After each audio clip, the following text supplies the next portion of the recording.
Thank you for tuning in to the Power News with your host Shakaama of Shakaama Live. Today's topic is going to be a little bit touchy because I'm normally a bastion of conservative and very tame subject matter, right?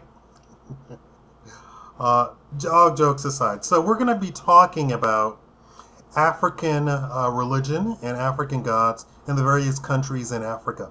I lived in several countries in Africa, and of course, they each had their own religions. They had their religions and their gods that have existed actually before what we can call the Great Exodus. So even before the world or humanity turned into the various groups of white or Middle Eastern looking or Asian or what have you, when everybody still lived in Africa, these religions were formed. So we're talking tens of thousands of years ago.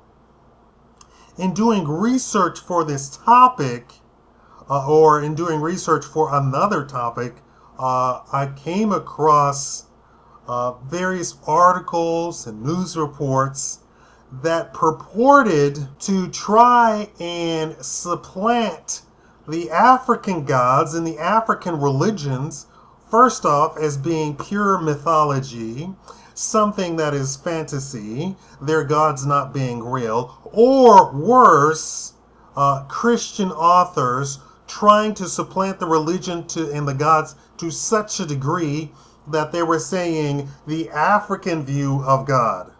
As if to say the Jewish God is real, and what the Africans in their confusion failed to realize is that they were trying to worship the Jewish God, but they called him these other names. It is such an insult. Please, Christians, leave black people alone, leave Africans alone. Your religion is about 3 centuries old. It's not the 2,000 years old that you think it is. It is 3 centuries, maybe 4 centuries old. Centuries. We're talking about religions in Africa that could be upwards of 50,000, 70, 100,000 years old. Gods that existed well before the exodus of man from Africa. And if you know anything, everybody stemmed from Africa. White people, Middle Eastern, Asian, everybody, Polynesian, everybody started in Africa, and they had the exodus of humanity out of Africa due to whatever. That's food, just wanting to roam, wanting to go from place to place, and wanting to be roaming type of individual. Now, there were several exoduses or several migrations, if you will, throughout humanity. And the first one, of course, was from Africa into the rest of the world. It is high insult to try and suppress the religions that are found in Africa, which are older than your entire existence in Europe, and try and say that this God that you worship for a couple of centuries is somehow real, and that your God is somehow all-powerful. That was not the purview of gods to begin with. The purview of gods before Christianity and Judaism was that the gods existed, they set in motion things, they watched over certain things, and the business of man was the business of man. That means that the religions before the new Jews came, and we're talking about the new Jews, the ones who were the Khazarians, the ones who rewrote the entire Jewish laws and the Jewish religion to coincide with the way that they saw things to work, that a man was to be free and to do as he pleased. That is, if he was a nice person, he was a nice person. If he was an evil person, he was an evil person. The gods did not have an impact upon man to stop him from doing that. Why is it then that the Jewish God then comes along and says that you have to be you have to be, I gave you freedom, but in order to come to me, to come to God, you have to do this and that and the other. It was because they had to explain why there were evil people still in the world. If God were so all-powerful, and this is the complete lie of the entire Judeo-Christian Arab mythos, which is a complete mythology, all man-made and made up, is that they cannot explain why evil people still exist, why the powers that be that control so many systems that we rely on as humans now in this modern age exist. Why do they exist? Because there is no God that is forcing them to do it. So they had to explain it as, oh, God gave you the freedom of choice. He's not all powerful then. Your God isn't all powerful if he gives you freedom of choice. Either he's all powerful or he's not.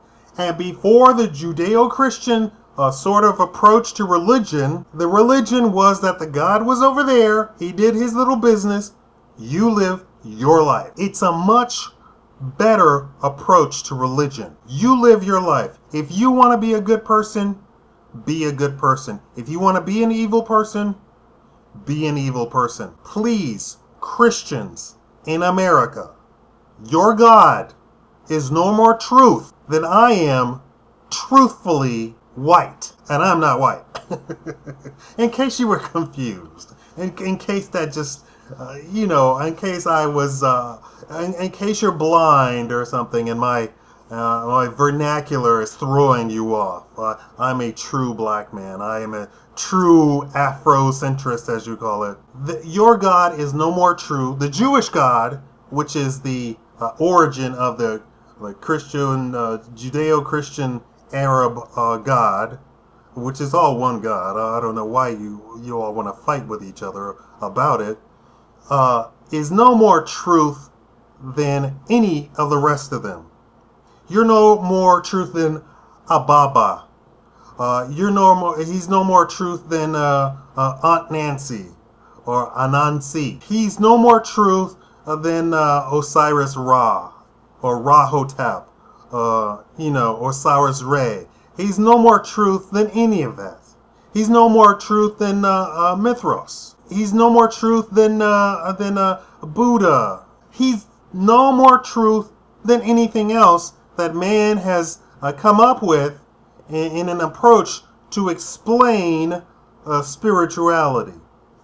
I would that you would probably all be sort of like Buddhist anyway, which is you're supposed to be approaching perfection in yourself, and you yourself are to become the Buddha. That's the whole point of Buddhism, if I'm reading that correctly, and I did study it a little bit. That you become a Buddha yourself. I think that's a fantastic approach to a religion. But you don't need to go around insulting Africans. The Jewish God is a couple of centuries old. He's not tens of thousands of years old, like Anansi, like Obaba. So please leave the Africans alone with your stupid, juvenile, immature religion that has no power. And since we're talking about no power, let's discuss that just for a second. Christianity, Judaism, does not teach you any practical means or approaches to life. The only thing that it teaches you is a circuitous way to come to your God. The African religions and the African gods actually teach you practical things. This is when you plant, this is how you harvest, this is how you kill a lion, this is what you do around baboons. And they have we're talking thousands of religions. They have practical approaches. And the Europeans and their hubris came and tried to destroy this because they couldn't accept that the Africans had palaces and empires and mansions and great cities filled with millions of people when their cities were struggling with hundreds of thousands of people. They just could not accept it. And it went to, and this is the nature of my series, the European paradigm. That is, that the Europeans know best, the Europeans are the best, and the Europeans know more than anybody else.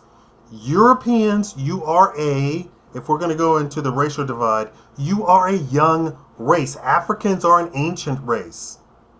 Asians are an ancient race. Europeans are a young race. You've only been on the scene for a few thousand years. We're talking about people who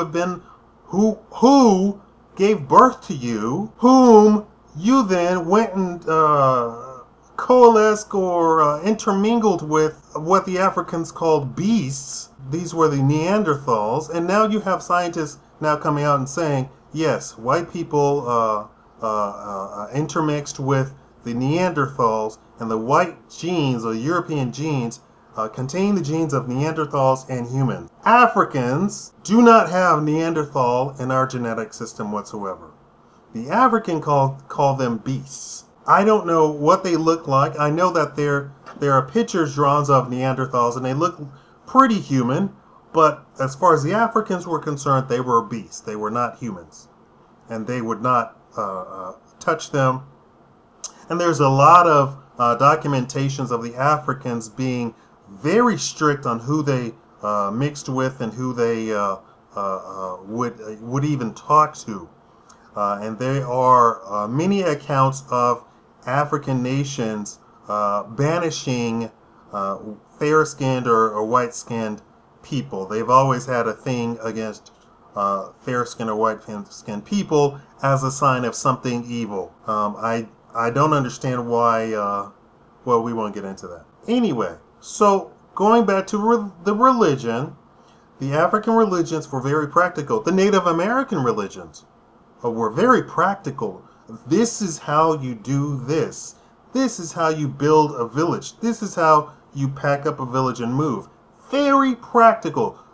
This is what you take for this disease. This is what you take for this medicine. And it was very practical knowledge that kept humans alive. There is nothing in Christianity, there is nothing in the Jewish Bible that we now call the Holy Bible that says, read this and you will be able to cure 20 diseases. You'll be able to treat thousands of people in your city. Nothing like that. But there is such thing in the Native American religions, and there is plenty of that in the African religions. We're talking about how the Hawaiians called the Christian religion that the Christian God had no power. They prayed to a God with no power. They prayed to an empty God.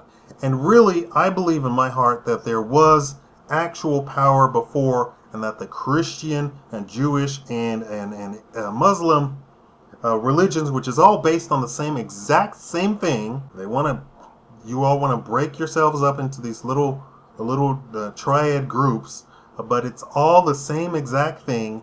You pray to an empty God. You pray to somebody who is powerless. You knowing that he's powerless, say, oh, it's in God's hands. I'll just put this in God's hand. And in your praying to this God, this empty God, you yourself also then become empty. Meaning you pray to somebody who has no power, and then you convince yourself that you should not do anything about certain problems that you have. It is illogical. It is moronic. It is on such a state that really it is insulting to your very own intelligence. If you were to step back and take a look at what you do in your Christian or Muslim or Jewish faith and divorce yourself with that and put that away and take a look at what you do and then apply that across the board with the other things you do, you wouldn't like yourself. Would you do that at work? No, you wouldn't do that at work. You would be fired. You would go bankrupt if you ran a business like that. It's just a moronic approach, a powerless approach. You pray to something empty, and you yourself become empty through praying to this empty God that does nothing. And what is the crux of your religion? Fear. You are afraid that he's going to do something to you. You are afraid that he's going to come back one day and do something to you. You know, there is a mythological mythos that is based on, and it is the vampire mythos, that there is an all-powerful vampire and he's asleep, and one day he will wake up and devour the world. This is the same exact notion that's applied to the Judeo-Christian Arab mythology of religion. That someday the God will come back and do drastic, horrible things to humanity. It seems kind of just awful to pray to a being that is going to come back and destroy you one day. That is detrimental. I want you to really take a look at that. Listen to what I'm saying. You're praying to an empty God that you fear. And the preachers say you must have a healthy fear of God. You must fear God. That's terrible. Are you praying to a demon or are you praying to a God? If you're praying to a God, if you pray to Zeus, you would say, Zeus, do this for us, which is in your little sphere of power. Aphrodite, do this for us, which is in your sphere of power.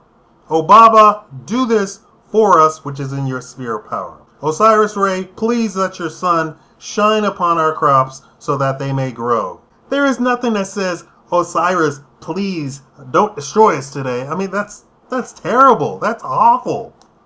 You're living in fear. And this whole notion is how your political system is also based. It preys upon you and keeps you fearful. Thank you for watching Power News, and I just hope this sits upon you and that you would think about it, let it sink in, watch the video again if you didn't understand what I said, watch it again, and leave the Africans alone.